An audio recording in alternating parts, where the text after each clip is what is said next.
I smiled at my sister-in-law Cape as she handed me a mimosa cocktail. Thanks, sweetie. I took a sip, enjoying how inappropriate it was to drink a mixture of champagne and orange juice at 10 in the morning. I hope none of my grandchildren will ask me to share. Hearing one of the grandchildren giggle, I turned my head and my smile grew wider. Maddie, my 4-year-old granddaughter, and Mia, who was 3, took turns twirling in their new dresses. Maddie had a purple dress with a wide satin ribbon at the waist, and her cousin Mia had one almost exactly the same in pink. I admired the craftsmanship and attention to detail. Every sequin on the bodice was sewn on by hand. Toni, my second daughter-in-law, of course, was very skilled with her hands, and it was so sweet of her to make them for Mia, as well as for her own daughter. She even went so far as to decorate their ballet shoes and make magic wands. It's amazing that the girls considered themselves fairy tale princesses. As I watched, my 6-year-old grandson Christopher rushed between his sister and his cousin, clutching his Captain America shield. Close behind him was my other grandson Matthew, dressed as Iron Man, swinging Thor's hammer. I smiled. He obviously had no problem being 2 superheroes at once. They flew around the room like whirlwinds. Even the baubles on the Christmas tree jingled from the wind they created, before rushing out the back door which my son Shane had held open for them. I shook my head gently. Just yesterday, it seemed that Sam, my husband, was doing the same thing for our boys. They were also tearful, full of energy and excitement. I looked around my living room, feeling a deep sense of satisfaction. I loved Christmas when the whole family was together. My 2 sons with their wives and children, my daughter who was pregnant with her first child that year, and her husband Tom. Sam and I had our doubts about Tom from the start. He was 10 years older than Melinda and quite reserved, but we were glad to be proven wrong. He adored Melinda and encouraged her to continue studying archaeology, even though he knew how difficult it could be to balance a career with a family. And he made Melinda happy. Very happy. What more could we ask for? "Hi, Mom. Dad told me to give you this," said my eldest son, Richard. He handed me a card and a small box. "Oh, I thought we opened all our presents," I replied. Richard smiled and shrugged his shoulders. What can I say? I'm just the messenger. I smiled back at him, thinking about how his resemblance to his father had grown with each passing year, and accepted both gifts. As good manners demanded, I opened the envelope first. "First open your gift, then read the accompanying letter. I suggest you do it alone." I smiled, looking around for Sam to wink at him to show him that. I appreciated the mystery, and if what I suspected was true, the sexual nature of his gift. I couldn't find him. Instead of looking for him, I gave in to my curiosity and headed to the study to open my mysterious gift alone. When the door closed behind me, the sounds of my family's celebration faded away. I sank into the leather armchair next to Sam's bookcase. It was so comfortable that it was almost sinful, and I opened the gift box. I was wrong, it wasn't sexual. It was a case. Inside was a pendant. At first, I didn't know what to do with it. My instincts told me that it was more than just a random series of silver, gold, and rose gold swirls delicately sprinkled with diamonds. Upon closer inspection, intertwined words were revealed. How ingenious. The greatest gift of all. I was thrilled by the artist's skill, by how they had hidden the words in a pendant no more than 2 inches in diameter. It was a statement, one that you could wear high, framed by the V-neck of a blouse, or low on a heavy chain over a polo neck jumper. I liked it. It was unusual and unique. Trust Sam. He'll find something just as unusual. As instructed, I pulled the sheets of thin writing paper out of the card. I could see that they were filled with words. I smiled in anticipation of reading his love letter, mentally thanking the gods that this man still loved me so much after all these years. Dear Lisa, I believe you have deciphered the words hidden in the design. If not, think again. You must know them before you continue reading this letter. Have you figured it out yet? They say the greatest gift of all, and that is what I am offering you. This Christmas is my gift to you. What you ask is the greatest gift of all? It is forgiveness. I am offering you forgiveness and a second chance. Contact your lover today. Write to him that it's over, that you can't go through this, that you've made up your mind, that you never want to see or hear from him again. The letter fluttered from my fingers onto my lap as I gasped. Where? Where had all the air in the room gone? I clutched my chest. My heart was pounding. Was I having a heart attack? Unfortunately, part of me wanted it to be. If I died, I wouldn't have to face Sam. I wouldn't have to see the condemnation in his eyes. I wouldn't have to witness his pain or disappointment in me. I wouldn't have to look my sons or daughter in the eyes and see my vain weakness reflected back at me. Sam knew. Oh God, my beloved Sam knew. My heart ached with the pain he must have felt. I caused that pain. Reality hit me with the truth. I bit my lip to keep from screaming. How awful guilt feels. How soul-destroying it is to know that you are to blame, that you are responsible. You are the villain. I have no one to blame but myself, only my weak, vain, selfish self. With trembling hands, I picked up the letter from my lap. I knew I wouldn't like the rest of Sam's message, but Sam deserved my attention. He deserved to be heard. I won't go into detail about why I suspected what I did about those suspicions, and what I found out. Suffice it to say that I know his name is Peter Piper. I know enough to know that you plan to sleep with him on New Year's Eve, and more than enough to know that you have already laughed at our 35 years together. Before you read any further, stop and think. This is what you have done to me. I must write a letter to be heard. My eyes stung with shame. Sam, my dear, sweet Sam. Only I could read the true depth of pain in those few short words. He had never revealed his innermost self, his vulnerabilities, to anyone else on this planet. Only to me, who was unworthy of him, and I betrayed that trust. I felt crushed. My throat tightened, suffocated by guilt. What could I say, Lisa? At one point, I had a beautiful, loving wife, a house that was too big but nice, and a wonderful family that I was proud of. Things were going great. The children were wonderful. The grandchildren were even better. And then I woke up one bright and sunny morning and realized that it was all a mirage. My world collapsed beneath me. I felt like I was in a nightmare that I couldn't wake up from. You know what I realized in the midst of it all? Emotions aren't static.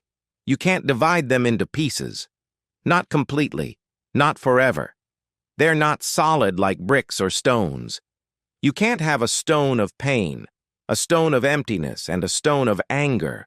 Put them in a corner of a room and close the door behind them. They're more like water. They flow. They rise and fall. They come in waves, and the mind is not a vessel that can contain them like a bowl. They seep, penetrate, and seep into new areas. It's as if my whole being was a house, and your betrayal turned on a tap in my brain. This adulterous water filled my mind, polluting every waking thought, but then it overflowed until it saturated my heart, my intestines, my limbs, every nook and cranny, every stairwell and room in my house. And it hasn't stopped, and with each passing day it begins to rot. The foundation has been weakened. Soon there will be no foundation left to destroy. You were my foundation, Lisa. And now I've discovered that you're not covering for me. It's not you and me against the world, and you're not so loving and devoted after all, and without that belief, the rest of my life is like ashes in my mouth. Everything I've worked for over the last 35 years seems to no longer matter. All the compromises, all the sacrifices, every single one of them was meaningless. They achieved nothing. It was all for nothing. Sam's words shook me to my core. What had I done? What had I brought upon myself? Sam, strong, determined, noble Sam. Sam, my rock, a wonderful father and provider, Sam with his corny jokes and terrible cooking, Sam who loved his family with all his heart, Sam who now believed his life was worthless, and it was my fault. Remorse wasn't a big enough word to describe the depth of my suffering. I had behaved foolishly, foolish and vain, consuming the attention of a young man. And why? I wasn't unhappy. I wasn't bored. I wasn't dissatisfied with Sam or my life. Quite the opposite. I was ashamed to admit that I did it only for the warm glow it gave my ego, for the thrill of feeling young and desirable again. What does that say about me? I could have destroyed the person I loved just for my own vanity. Water dripped onto Sam's neatly written page. I looked at him in surprise. I raised my hand to my face and found that my cheeks were wet. I hadn't even noticed that I was crying. Maybe I shouldn't say this now. Maybe I should save it for the last few paragraphs. But I can't. I have to tell you, if you don't end your affair today, I'm not going to fight you over money, a house, or any other material crap. None of that matters. I'm not going to fight this man for your heart either. I'm not going to try to woo you or beg you. I'm not going to get all romantic and try to sweep you off your feet again. I'm not going to point out all the advantages of choosing marriage over your affair. And I'm definitely not going to beg. I shouldn't have done that. I should have considered that battle won the day you accepted my proposal. And anyway, how could I compete? He's younger, he's new, a mystery for you to unravel, a new and sweet taste for you to try. How could I, old and boring, known to all, old and boring vanilla, hope to compete? Compete? Oh, Sam, you don't have to compete. I'm yours. I've always been yours. I just got a little lost. Oh, dear, please forgive me. I was a foolish old woman. Seeing my actions through Sam's eyes, I understood the true nature of my actions. They were not beautiful. When? When did I become so susceptible to flattery, so needy? When did I lose my focus, my moral center? The questions haunted me. I pushed them to the back of my mind. Eventually, I would have to answer them. But at that moment, it was much more important to read Sam's letter and really listen to his words. What you did broke my heart so badly that I'm not sure it will ever fully heal. I had no idea such pain existed, and it doesn't stop. It goes on and on and on. Night after night for the past month, I've watched you sleep, silently screaming at you. I ask why you didn't tell me you were unhappy. Why did you never give me a chance to satisfy that need, that hole you turned to him to fill? Why wasn't my love and devotion enough? Do you have any idea what it was like to have dinner with you, watch TV, read the newspaper, and wonder what I did to deserve a wife who is constantly distracted, always pensive and lost in her thoughts? Even when you were with me, you weren't with me. It was like some fantasy concert or neighborhood party, and if it weren't for me, you'd be there. I was suffocating. Pain. So much pain. I had caused so much pain. Oh, Sam, you were always enough. Even when I thought those words, I wondered if they were false. If Sam was enough, why was I looking for attention elsewhere? No, that was wrong. Sam was enough. The problem was me. I was afraid of getting old and of no longer being wanted. There was a bottomless pit of need inside me. I couldn't describe it adequately. I just don't know how to put it into words. The empty loneliness I felt every time I hugged you for the last 4 weeks, knowing that you were looking for his attention, his praise, his caresses, his touch, his kisses. Every "I love you," you said, didn't make my heart glow warmly like it should have, like it used to. Instead, it felt like another stab in the heart. Your words, your affection, everything is poisoned by your secrets and lies. I think it's true what the experts say. You can never truly know what's in another person's heart. I thought I knew yours. I thought I knew you. But I was wrong. It seems I don't know you at all, because the Lisa I knew and loved was incapable of deception and betrayal. Oh, I know you haven't slept with him yet, but I also know you've done things that no loving, faithful wife would ever do. And worst of all, I know you were planning to take that final step in the very near future. Knowing that his words were true drove me crazy. I felt Sam's pain as if it were my own. With every sentence, I felt another stab of pain. I didn't try to avoid them. I deserved every one of them. The tears kept flowing, and I didn't try to stop them. Just a week ago, you came home from a party with your friends. Yes, I know that was another lie and that you were with him. It was late. I pretended to be asleep. You shook me gently and patted me on the shoulder. I think you were trying to wake me up so we could have sex. It made me furious. I thought I was going to explode. That you came to me looking for my embrace after spending the evening with him. I wanted to roll over and strangle you. Instead, I continued to pretend to be asleep. After a few minutes, you gave up and pressed yourself against my back, even hugging me. But that wasn't the worst part. You sighed. After 35 years, I know every nuance of your sighs, and this one was satisfied. It reminded me of the cat we had when the kids were little, Sebastian. He used to sigh like that too, as soon as he stretched and scratched my chair to shreds. You were just like that damn cat. You scratched my broken and bleeding heart, and then sighed happily about it. I shuddered, remembering that night in vivid detail. I had come home feeling so sexy. How awful to know that Sam had known. God, how used he must have felt. Now I found it disgusting to have aroused my sexual appetite, flirting and devouring compliments during dinner with Peter, knowing that he would be satisfying himself at home with Sam. I carefully placed the letter on my lap and covered my face with my hands. I wanted to hide. I didn't like the person I saw in Sam's letter. This woman was not a good person. She was frivolous and carelessly cruel. She was vain and selfish. What had happened to me? How had I strayed so far from who I used to be? The woman who had raised 3 children to be honest and decent? Where had my honesty been for the past month or so? I lifted my face, forcing myself to take a few deep breaths, as I did when I ran cross-country, and it hurt, and I needed a little more oxygen to cope with the pain. It took several repetitions to prepare myself for the rest of Sam's letter. I've loved you for so long, practically my entire adult life. Feelings like that don't just end. You can't just turn them off like a light switch. But at the same time, I have new feelings for you, and they're not pleasant. They're angry and hurt. They're upset and vengeful. They're even hateful.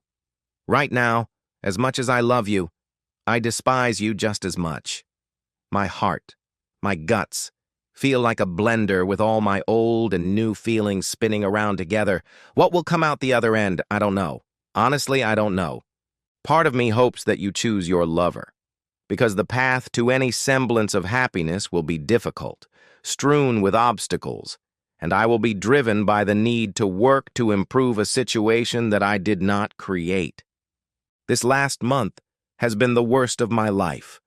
I admit that when my fears were confirmed, I didn't know what to do. I felt paralyzed, unable to act. I never thought I would find myself in this situation. I didn't have any rough plan to put into action. My initial reaction to the knee to the groin was to fire you, but then I thought about the children and grandchildren. People, I might add, have also been hurt by your betrayal, even if they don't know it yet. What we do affects them. Like a pebble thrown into a pond, it sends ripples across the water. Nothing we do, no decision we make is in isolation. There are always consequences. I don't think I would have written this letter to you if it weren't for them, but enough. I'm offering you this one chance. It's either him or me. I have to be honest. Even if you end it today, I can't guarantee that we'll survive, but if our marriage, if we have any chance at all, is important to you, you have to leave him. Then you have to choose me, choose us, and you have to do it today. I gasped with relief. Sam had given me a choice. It hurt to know that he felt he had to make a choice. Despite the current stupidity, this was Sam to me. He always had been Sam. He always would be Sam. I was in pain and angry, and I vowed to do everything I could to heal the wounds my actions had caused. Gratitude for his love for me and our family, enough to try, for what he meant in his first words, filled my heart. He was going to try to forgive me. He was going to give me a second chance. Maybe I didn't deserve the chance he was giving me, but I wanted it no matter what. I wanted it with every fiber of my being. I dropped the letter and reached into my pocket for my phone. Without a moment's hesitation, I composed a message to Peter. "It's over. It was a mistake. I don't want to see you anymore. Don't call, don't text. Delete my number." All I felt when I pressed send was relief. If you make the choice to stay with me and our marriage, all you have to do to let me know is wear the necklace. Later, when the children and grandchildren are gone, you can show me the text so I can check. And yes, Lisa, I will need to check. With your words and actions over the past month, you have shown that your word alone is not enough to prove anything. In making your decision, keep in mind that I am not offering you a free pass. Forgiveness does not come cheap, and to be completely honest, my gift is as much for me as it is for you and our family. My offer of forgiveness does not diminish what you have done. Unforgiveness is like a tumor. It eats away at the holder from the inside. I refuse to be its next victim. In this respect, my gift is not only for you, but also for me. Second chances don't come without cost or effort. You are the one who sowed the seeds of destruction, so most of the work of rebuilding our relationship will be up to you. I will undoubtedly have many difficult questions for you to answer, obstacles for you to overcome, and problems for you to face. I cannot promise that I will not yell or lose my temper. You have lost my trust. It will not be easy to regain it. The same goes for respect. All you have left is the embers of a fire that once burned in my heart. It will be up to you to fan those embers back into a flame. If you choose your lover, leave the locket in its case and place it on the mantelpiece. That choice will mean that you will move out of the house and begin divorce proceedings in the new year. The decision is yours, divorce or the greatest gift, forgiveness and a second chance. Sam. I folded the letter and put it back in the envelope. I will always keep it to remind me of what I did and what I almost threw away out of stupidity. Taking the gift box, I opened the lid and stared at the pendant for a long time. When I first opened the box, it seemed beautiful to me. Now, knowing its true meaning, it became even more precious to me. With trembling fingers, I took it and unfastened the clasp. Taking one last look at the inscription on the design, I put it around my neck. When I touched it, making sure it was centered on the neckline of my blouse, I promised myself that I would wear it every day. For Sam, so he would know that I loved him and appreciated his generosity. And for me, so I would remember the Christmas when my loving husband gave me the greatest gift of all.